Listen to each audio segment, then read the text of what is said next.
Okay, welcome everybody. Thank you for coming to another edition of StoneTalk. Again, as always, I'm the host. My name is Jason Osgood. I am the Senior Director of Distribution for StoneHardscapes. For those of you who have joined us before, thank you very much. Welcome back. For anybody who's new, thank you for coming. This is a monthly webinar series where we will discuss and talk about everything natural stone, from installation to cleaning and maintenance, everything you really need to know about the natural stone, the travertine industry.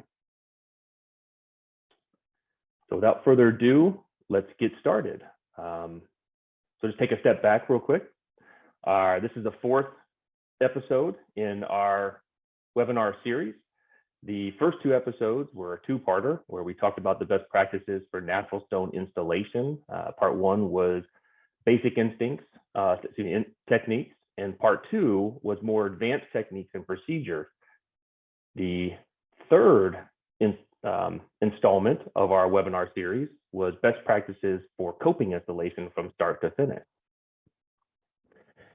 And if you weren't able to join us for the first three, I would certainly encourage you to go to our YouTube page. All of our videos are uploaded on our YouTube page, and you can go back and watch them and see what we have to offer you. You can also enjoy our StoneHardscapes Designer Talk series with our senior architectural design consultant, Linda Abbott, who presents once a month, typically the third Tuesday of every month, whereas my webinars are the second Tuesday of every month.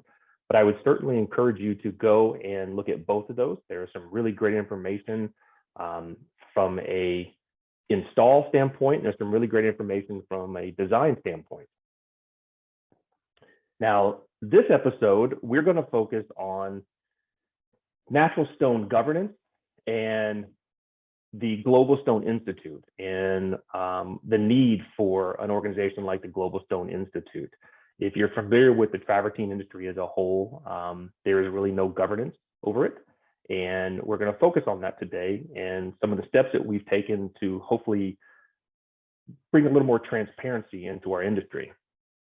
But to start, let's take a step back and just kind of give you an overview of how we get travertine, and it'll lead us into some of the issues that the industry itself has. So if you look at the map here, you see the country of Turkey over in the right, and how we get travertine from the country of Turkey through the Mediterranean Sea, through the Straits of Gibraltar, across the Atlantic Ocean, and into the ports of the United States. Here's a map really of about the top 20 ports here in the United States that we can bring travertine into. And as you can see, there are multiple locations that travertine can land. But the industry as a whole has been sort of the Wild West for as long as I can remember, as long as the industry's been around. There's real no governance, there's real no bodies that kind of regulate where travertine is, where it comes from, who's selling it, and really what it's offered to in the field to our customers. So if we take a snapshot really of the industry as a whole, you're looking at roughly 20,000 containers a year imported to the United States. There are well over 1,000 brokers and over 100 what we'll so-called importers. Now, these are individuals and companies that are buying blocks from Turkey, or they're buying blocks from companies, and they're bringing them over to the United States, and they're selling them as travertine, really at a whim and however they want to do it. There's only a very few true importers. These are companies with multiple stocking locations and companies that import into multiple ports and locations. These are companies that have been doing this for a long time and really have sort of set this industry up for success. Our industry as a whole really is no consistency over the years, and there's no transparency within our industry. There's no collectively accepted rating system. So if you'll see travertine, and we'll talk about this a little later in the presentation, where there's really 3 grades of travertine that are offered within the North America, and there's no true regulation to that. It's really what the seller wants to call it, what the seller wants to designate it, which is where we're hoping to be able to lead the industry into a better path. Most domestically imported travertine is purchased and graded sight unseen. A lot of the product that's out there is what we'll call garbage material, and that garbage material is sold as a premium or a plus product. But because there's no regulations to guide not only the consumer and the homeowner, but the contractor and the purchaser as to what a premium or a plus product should be, they're going by the word of the broker, the word of the so-called importer, that this is what this is. Our industry is notorious for bait and switch, where a customer will look at something, see something, and then be delivered or receive something totally different. There's a built-in reasoning in our industry that allows this to happen. That built-in reasoning is, well, it's a natural stone, and we don't control the color or the quality. And whereas that is a true statement, it's an umbrella coverage for bad products. Yes, it's a natural stone, and we don't control the quality of that natural stone. We don't control the color consistency of that natural stone. The only thing that we control from a natural stone standpoint is the consistency of the quality of material offered. We can control that. And that's where we're lacking industry, and that's where we are leading the way and hopefully in regulating our industry a little better and partnering with a company like the Global Stone Institute, which is what we'll get to in a little bit. But again, don't get me wrong, this is a natural product. And no, we cannot control the color or the consistency, but that's used far too often to push homeowners and push contractors to accept the material that they have. And I'll give you an example. As you can see here, these 2 pictures are of ivory travertine. And these are 2 pictures of ivory travertine that were supplied by 2 different suppliers. And as you can see, obvious color difference in these products, but both of these products are offered and supplied as ivory. They're offered and supplied as a premium product. Obviously, they're not. And obviously, you can see the difference in the product itself. And this is where we're leading this industry, is to eliminate issues like this. So when a customer or when a contractor buys an ivory product, there's a consistency in that ivory color. There's a consistency in that ivory quality. Right now, there isn't. It's up to the broker or it's up to the importer to call that product whatever they'd like to call it and designate the quality of the stone, whatever they want to designate the quality of the stone. These issues you see here on this is why we push for governance in our industry. So what is governance? Webster's dictionary defines governance as the act or process of governing or overseeing the control and the direction of something, such as a country or an organization. Wikipedia says governance is the way rules, norms, and actions are structured, sustained, regulated, and held accountable. Governing bodies, the role of governing bodies within our industry are to lead in the development and dissemination of technical information for design professionals and contractors, to maintain, promote, and ensure industry regulations and consistency. Big word there, consistency. To lead industry training and organization, and to ensure and promote the reputability of the industry professionals. I'll say that again, to ensure and promote the reputability of industry professionals. In layman's terms, is to make sure that the guidelines and standards are followed, thus allowing for an even playing field among all industry professionals. So that if a company like StoneHardscapes is offering you a premium ivory, our premium ivory is very consistent with somebody else's premium ivory. So that we're not selling you a premium and they're selling you what they're calling a premium, but in turn becomes a lesser grade product, that we're all on the same playing field. That's what a governing body does. Within the industries that we work in, the swimming pool industry, the building industry, there are several governing bodies. You're looking at the Association of Pool and Spa Professionals, the Pool and Hot Tub Alliance, the National Association of Home Builders, the Tile Council of North America, the Interlocking Concrete Pavement Institute, which regulates concrete pavers, and the American Concrete Institute, just to name a few. Now, under national organizations, there can be regional organizations that help dive deeper into what the rules and regulations and the regulatory processes are for those organizations. So in the pool industry, such as just two of them here, the Northeast Spa and Pool Association, or NESPA, and the Florida Spa and Pool Association. They regulate and oversee Florida and the Northeast, respectively. Now, the natural stone industry has had a governing body for many, many years called the Natural Stone Institute. The Natural Stone Institute is a trade organization or association representing all aspects of the natural stone industry. The current membership exceeds 2,000 members, over 50 countries. The association offers a wide array of technical and training resources, professional development opportunities, and regulatory advocacy and networking events. The association serves as an authoritative source for safety and technical standards and informative information regarding the use of natural stone. It operates an industry accreditation program, has 2 prestigious award programs, as well as a continuing education program for architects and designers. The Natural Stone Institute has been around in some form or another since the late 1800s, believe it or not. Their primary focus is really the marble industry. The Natural Stone Institute, as it stands today, was formed, I believe, in 2014 from the Marble Stone Institute and another organization as well.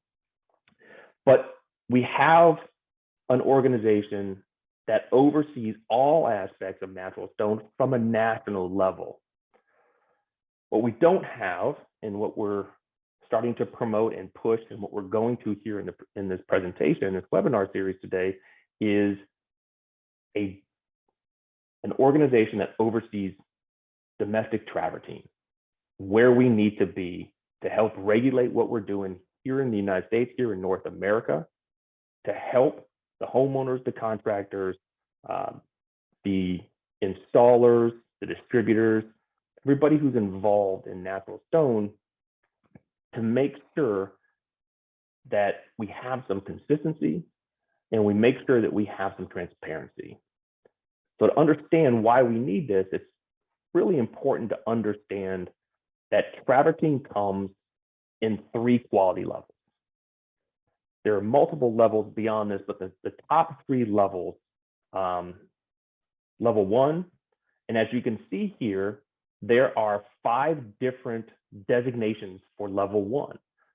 Again, there's no consistency in here. StoneHardscapes, we call our level 1, our highest level product, a plus product. You'll hear it called Select, you'll hear it called Select Premium, First Choice, First Quality. Level 2, our premium product, is also called Select, Standard Choice, Second Choice. And level 3, which is your entry level, your down and dirty, your price point product, we call our Classic. In other areas, it's called builder grade, commercial grade, antique, also classic grade. So as you can see, there's a level of confusion here as to what products consumers or homeowners or contractors are getting when they're being shown product. So if they're being shown a premium product and somebody shows them a plus product, or they're being shown a standard and then we show them a premium, there's no consistency in that. Truly, the way to understand this and the way to dig into what quality product they have is you should never customers should never purchase the material based solely on what it's being called. The price of the product, a picture of the product will help determine the quality level. So because of this confusion and because of the lack of governance into what we're trying to do in this industry, it's why we've partnered with and helped promote the Global Stone Institute. The Global Stone Institute was established to create an honest and transparent narrative of the domestic travertine industry. There's very little credibility and far too much garbage material being sold as a premium or a plus. There's no other importer or broker that's following such a standard. The goal of the Global Stone Institute is to better educate the contractor and the homeowner to the difference in quality. It's to safeguard their expectations. So if I'm showing them or another supplier is showing them a first quality material and they're selling them a first quality material, what they're receiving is a first quality material. So if I'm competing with somebody else or somebody else is competing with somebody else, they have an understanding that they're competing on the same level. The Global Stone Institute sets a standard for quality levels for our industry to follow. In simple terms, it's transparency. The easiest thing we can do and the best thing we can do for our industry is to have a level of transparency to our customers so that they have a level of transparency to their customers. Again, and I'll say this one more time because I think it's important. It is incredibly vital that if I'm showing a customer a quality product, when I'm selling them that quality product, that customer is receiving that quality product. So there's really, we dig into the three different levels. This is what the product, the quality of material should be and should look like. From a plus standpoint, when you're looking at the material, there should be very little color variation. The pitting should be no larger than 1/8 of an inch. The total pitting area should be no more than 5 to 10%. And the calibration and the dimensions of the product should be within 1/16 of an inch. So a 6x12 product should be within 1/16 of an inch of being 6x12. A 3 cm product should be within tolerance. The premium product gives you a moderate color range, and you can see the difference between the premium here and the plus. It gives you a moderate color range. Pitting should be no more than 3/8 of an inch. Total pitting should be less than 10 to 20%, and the calibration dimensions should be within 2/16 of an inch. And then you have the classic quality. There's going to be considerable color range. However, the pitting should be no larger than 3/4 of an inch. The total pitting should be less than 20 to 40% of the surface area of the product itself. The calibration should be within 3/16 of an inch. If you're buying a premium product and you're not getting a product that falls in line with this premium measurement, then you should question the quality of material that you're getting. If you are buying a premium product and the color range is where the classic product is, or the pitting range is where the classic product is, you're not buying a premium product. So what we have done, what the Global Stone Institute has done, has come up with a chart system for you to have, for us to send out and give to you. And this is not just for customers of StoneHardscapes. This is for anybody. We want you to take our material. We want you to grade our material by the quality levels and the qualification levels of this product. But we also want you to use this when you're selling product to a homeowner. We want you to use this when you're receiving product from another supplier. It's to help you and to ensure that what you're getting is what you expected to get. It's to safeguard your expectations. So again, the classic level, you'll have considerable color range.